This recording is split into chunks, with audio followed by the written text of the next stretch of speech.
అందరికీ నమస్కారం. మీడియా మిత్రులందరికీ కూడా ప్రత్యేక ధన్యవాదాలు. ఈ రాష్ట్రంలో జరుగుతున్నటువంటి ఒక ముఖ్యమైనటువంటి పరిణామానికి సంబంధించి పత్రికా ప్రకటన చేయడానికి ఇవాళ ఇక్కడ మేమందరం కూడా గుమికూడడం జరిగింది. ప్రత్యేకించి వేదిక మీద ఉన్నటువంటి రిటైర్డ్ హైకోర్టు జస్టిస్ గారు చంద్రకుమార్ గారికి, ఆర్మీ మేజర్ మదన్ మోహన్ గారికి, ప్రసాద్ గారికి ఆల్ ఇండియా ఫార్వర్డ్ బ్లాక్ నుంచి, తెలంగాణ విఠల్ గారు సీనియర్ సోషల్ యాక్టివిస్ట్ గారికి, అనురాధ మేడం గారు ఇఫ్టు నుండి, ప్రొఫెసర్ నాగం కుమారస్వామి గారికి HOD political science Palamuru university గారికి, ప్రొఫెసర్ రామయ్య యాదవ్ గారు హెచ్ఓడి సోషియాలజీ ఉస్మానియా యూనివర్సిటీ గారికి, సుంకర్ నరేష్ గారికి హైకోర్టు అడ్వకేట్, శ్రవణ్ గౌడ్ గారు హైకోర్టు అడ్వకేట్, నూర్ జహాన్ గారు హైకోర్టు అడ్వకేట్, ఆకాష్ కొల్లూరు గారు సీనియర్ జర్నలిస్ట్, అట్లానే క్రాంతి గారు అని ఇంకొక సీనియర్ జర్నలిస్ట్ గారు వారు ఖమ్మంలో ఉన్నారు ఆల్రెడీ. మరి వీరందరితో పాటు తెలంగాణ జాగృతి నుండి నేను, అట్లానే ఈ రాష్ట్రంలో చాలా బలంగా రాజ్యాంగ హక్కులు పరిరక్షించడానికి ఒక చైతన్యవంతమైనటువంటి ప్రజల భాగస్వామ్యాన్ని రాజ్యాంగం ఇచ్చినటువంటి హక్కులు పరిరక్షించడానికి ప్రతినిత్యం ప్రయత్నం చేస్తూ బహుజనుల గొంతుకగా మరి పేద ప్రజల పక్షాన పోరాటం చేస్తున్నటువంటి డిఎస్పి అధ్యక్షులు డాక్టర్ విశారదన్ గారు, వారికి అందరికీ కూడా మళ్ళొకసారి నమస్కారం తెలియజేస్తా ఉన్నాను. మీ అందరికీ తెలుసు, ఈ రాష్ట్ర ప్రభుత్వం అత్యంత దారుణంగా ఖమ్మంలో వెలుగుమట్లలో ఎటువంటి నోటీస్ లేకుండా, ఎటువంటి ఆధారం లేకుండా, ఎటువంటి హెచ్చరిక లేకుండా మరి 750 మంది పేద ప్రజల ఇండ్లు కూలగొట్టిన నేపథ్యంలో ఆ పరిస్థితిని, ఆ దయనీయమైన పరిస్థితిని గమనించినటువంటి డిఎస్పి పార్టీ, అట్లానే తెలంగాణ జాగృతి సంయుక్తంగా చేసినటువంటి పోరాటంతో దిగి వచ్చినటువంటి ప్రభుత్వం అదే చోట అక్కడే ఇల్లు కోల్పోయినటువంటి 300 మంది పేదవారికి పట్టాలు ఇస్తామని ఒప్పుకోవడం డెఫినెట్ గా ఈ రాష్ట్రంలో ప్రజాస్వామ్యం ఉంది, ప్రజా పోరాటాలకు గెలుపు తప్పకుండా లభించి తీరుతుందనడానికి ఉదాహరణగా నేను భావిస్తా ఉన్నాను. దాంతోపాటు మరొక 111 మందికి కూడా వివిధ గ్రామాలలో పట్టాలు ఇస్తామని ప్రభుత్వం చెప్పడం కూడా మరి వాళ్ళ ఒక అడుగు ముందుకేసినట్టని మేము అనుకుంటున్నాం. కాకపోతే ప్రభుత్వం కూలగొట్టింది 750 మంది ఇండ్లు, ఇస్తామని చెప్పింది 411 మందికి. అందులో అనేకమైనటువంటి అభ్యంతరాలు వ్యక్తమవుతా ఉన్నాయి. అనేక మందికి ఇంకా కూడా మాకు అన్యాయం జరిగిందనేటటువంటి భావన మాకు రిపీటెడ్గా క్షేత్రస్థాయి నుంచి వస్తున్నటువంటి సమాచారం ద్వారా మేము తెలుసుకున్నాం. ఆ తర్వాత డాక్టర్ విశారదన్ గారు మళ్ళీ ఒకసారి నిన్న ఖమ్మంలో మరి పరిస్థితి ఏంటి ఇట్లా జరుగుతుందని తెలుసుకోవడానికి వెళ్ళినప్పుడు వారిని నిన్న కూడా మళ్ళీ అరెస్ట్ చేసి, నిన్న కూడా డే అంతా నిర్బంధించి, అక్కడ కలెక్టర్ గారు కనీసం అపాయింట్మెంట్ ఇవ్వకుండా, జాయింట్ కలెక్టర్ గారు కనీసం అపాయింట్మెంట్ ఇవ్వకుండా అన్యాయంగా మరి అసలు జరుగుతున్నది ఏంటి, ఈ ప్రొసీజర్లో క్లారిటీ ఏంటి అనేటటువంటి పారదర్శకత లేకుండా, ట్రాన్స్పరెన్సీ లేకుండా ఎందుకు ప్రభుత్వం వ్యవహరిస్తుంది అనేది అర్థం కానటువంటి విషయం.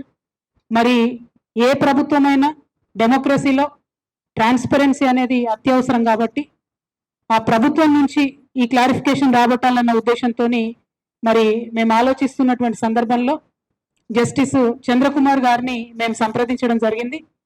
వారిని సంప్రదించిన మేరట అట్లనే ఈ సమాజంలో చాలా నిస్వార్థంగా పనిచేస్తున్నటువంటి అనేక మందిని కూడా మరి ఈ సమస్యను వివరించినప్పుడు వారందరి నుంచి వచ్చినటువంటి రెస్పాన్స్ ఒకటే. ముఖ్యంగా జస్టిస్ చంద్రకుమార్ గారు మీకు తెలుసు, మన రాష్ట్రంలో అనేక రోజుల నుంచి పోరాటం చేస్తున్నారు.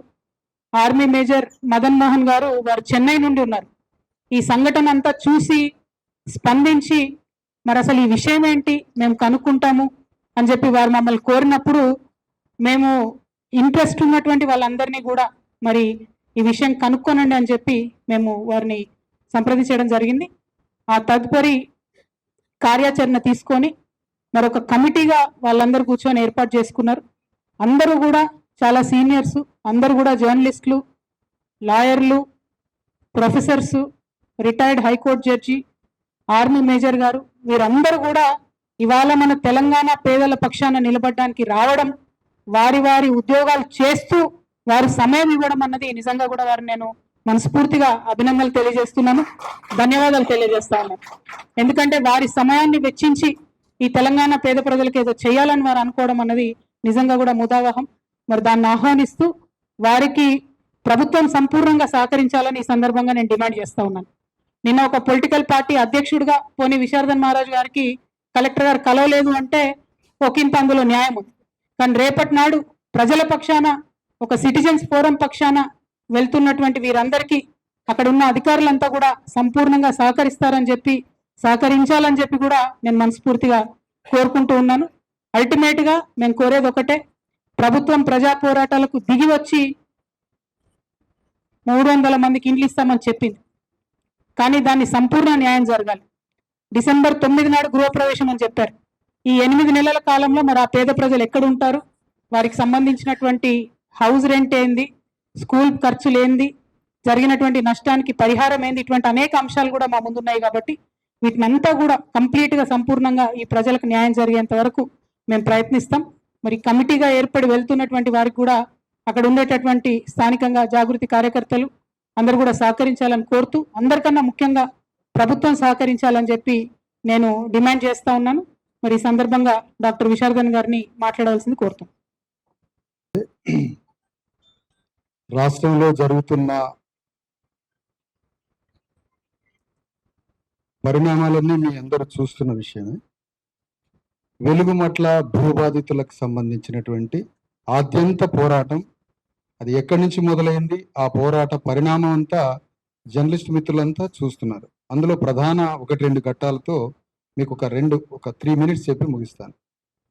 ఆ వెలుగుమట్ల భూబాధితుల యొక్క ఇండ్ల మీద కర్కశంగా రాష్ట్ర ప్రభుత్వం కలెక్టర్ ద్వారా విధ్వంసం చేసి ఇండ్ల నేలమట్టం చేసిన తర్వాత ఆ విషయాన్ని ప్రపంచం బయటకు వచ్చి ఆ విషయానికి కొనసాగింపుగా జరిగిన అన్యాయం పట్ల రకరకాల సంఘాలు, రకరకాల వేదికలు పోరాడుతూ ప్రశ్నిస్తున్న క్రమంలో ఆ యుద్ధం మరింత స్పష్టంగా ప్రభుత్వం మీద ఎక్కుపెట్టి దాని యుద్ధం ప్రభుత్వం దిగి వచ్చి మెడలుంచి పనయ్యేంత వరకు అక్కడ జాగృతి సంఘం, జాగృతి వేదిక కవిత గారి నాయకత్వంలో, తర్వాత బీసీ ఎస్సీ ఎస్టీ జేఏసీ, ధర్మ సమాజ్ పార్టీ సంయుక్తంగా ఒక భారీ ఆందోళన, పోరాటం, ఒక మహాధర్నా, ఆ తర్వాత నిరాహార దీక్ష, వీటన్నిటి క్రమంలో ప్రభుత్వం దిగి వచ్చి మొత్తానికి అక్కడ 400 దాదాపు 11-12 మందికి, మరి అందులో 300 మందికి సేమ్ ప్లేస్లో స్థలాలు, ఇండ్లు కట్టిస్తామనడం 75 గజాల్లో, మరొక 111 మందికి బయట ఎక్కడో వారు ఉన్న గ్రామాల్లో స్థలాలు ఇస్తామన్న దాకా వచ్చి ఆ డిస్ట్రిబ్యూషన్ కూడా జరుగుతున్నట్టుగా తెలుస్తా ఉంది. ఇక్కడ మేము కోరేది ఏంటంటే 746, 750 మంది ఆ భూదాన భూమిలో నివాసాలు ఏర్పాటు చేసుకున్నారు. అసలు 1500 మంది ఉన్నారు, పోనీ అక్కడికి మేము వెళ్ళట్లే. 750 వరకు మాట్లాడుకుంటే అందులో వాళ్ళు ఇచ్చినటువంటిది కేవలం 411 మంది మాత్రమే. ఇంకా 350 పైన అక్కడ బాధితులకి న్యాయం జరగాలి. జరిగిన న్యాయం కూడా అసంతృప్తిగా, అసంపూర్ణంగా జరిగింది. అందులో 75 గజాలకే పరిమితం చేశారు. రెండో విషయం, ఆ 75 గజాల్లో పరిమితం చేస్తూ ఆ కూలిపోయిన ఇండ్లకి 30 లక్షలతో కట్టుకున్న వాళ్ళు, 5 లక్షలతో కట్టుకున్న వాళ్ళు, 10 లక్షలతో రకరకాలుగా ఉన్నారు. వాళ్ళకి 5 లక్షల రూపాయలే ఇచ్చి వాళ్ళతో ఇండ్లు కట్టించే ప్రభుత్వం చెబుతా ఉంది. మేము కోరేది ఏంటంటే అది 100 గజాల దాకా స్థలం ఇవ్వాలి.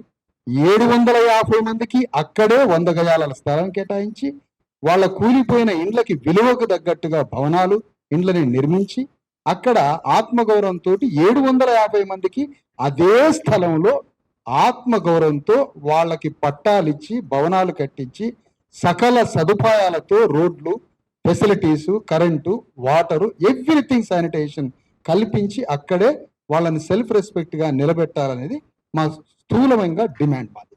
ఆ డిమాండ్ క్రమంలో ప్రభుత్వం తొందరపాటుతో సమన్వయం లేకుండా, పారదర్శకత లేకుండా, ఏదేదో ఎలాంటి సమన్వయం లేకుండా డిస్ట్రిబ్యూషన్, ఫెయిర్ ట్రీట్మెంట్ వాళ్ళకి ఆ విధంగా 300 మందికి ఇవ్వడం, 100 మందికి ఎక్కడెక్కడో వేరే గ్రామాల్లో ఇవ్వడం, పని చేసుకోవడానికి తమ స్వగ్రామాలను వదిలిపెట్టి ఖమ్మంలో స్థిరపడి పిల్లల్ని స్కూల్లో చేర్పించిన వాళ్ళకి వాళ్ళ ఇల్లు కూలగొట్టి వాళ్ళ స్వగ్రామంలో మళ్ళీ స్థలం ఇవ్వడం ఏంటి? ఎంత అసంబద్ధమైన విషయం! పోనీ ఆ 300 మందికి 75 గజాలు ఇవ్వడం ఏంటి? కూలిపోయిన 30 లక్షలు కట్టుకున్న ఇంటికి 5 లక్షల రూపాయలు ఇస్తామనడం ఏంటి? ఇది మొత్తం డిసెంబర్ 9వ తారీఖు ఇస్తే ఈలోపు వీళ్ళ బ్రతుకు తెరువు ఏంటి? వీళ్ళ తిండి ఏంటి? వీళ్ళ పని ఏంటి? వీళ్ళు ఎక్కడ ఉండాలి? ఎక్కడ బతకాలి? ఖమ్మంలో వాళ్ళ షెల్టర్స్ ని ఖాళీ చేయించారు. ఈ 700 కుటుంబాలు ఎక్కడ ఉండాలి? ఈ క్వశ్చన్ అందరూ ఆలోచించాలి.